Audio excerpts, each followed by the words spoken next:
نحمده ونصلي علی رسول الکریم اما بعد۔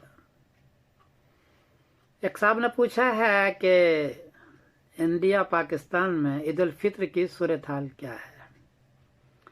جواب العرض ہے کہ 20 اپریل بروز جمعرات کو انڈیا میں چاند کو چاہیے 3 ڈگری، برما میں چاند کو چاہیے 2 ڈگری، بنگلہ دیش میں چاند کو چاہیے 3 ڈگری، کراچی میں چاند کو چاہیے 3 ڈگری، پشاور میں چاند کو چاہیے 3 ڈگری، نیپال میں چاند کو چاہیے 3 ڈگری، اور افغانستان بھی چاند کی چاہیے صرف 3 ڈگری۔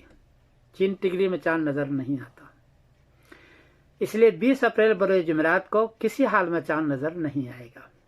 پھر دوسری بات ہے کہ اسی 20 اپریل کو گرینچ ٹائم کے اعتبار سے 4:16 پر سورج گرہن بھی ہے، اور سورج گرہن کے دن چاند نظر نہیں آتا۔ اس ٹائم سے 22 گھنٹے کے بعد چاند آسمان پر دکھنے کے قابل بنتا ہے، تب نظر آتا ہے۔ اس اعتبار سے بھی 20 اپریل بروز جمعرات کو چاند نظر نہیں آئے گا۔ کوئی آدمی اگر گواہی لیتا ہے، گواہی بہرحال جھوٹی ہے۔ 21 اپریل بروز جمعہ کو انڈیا میں چاند کو چاہیے 16 ڈگری، برما میں چاند کو چاہیے 15 ڈگری، بنگلہ دیش میں چاند کو چاہیے 15 ڈگری، کراچی میں چاند کو چاہیے 16 ڈگری، پشاور میں چاند کو چاہیے 16 ڈگری، نیپال میں چاند کو چاہیے 15 ڈگری، اور افغانستان میں چاند کو چاہیے 16 ڈگری۔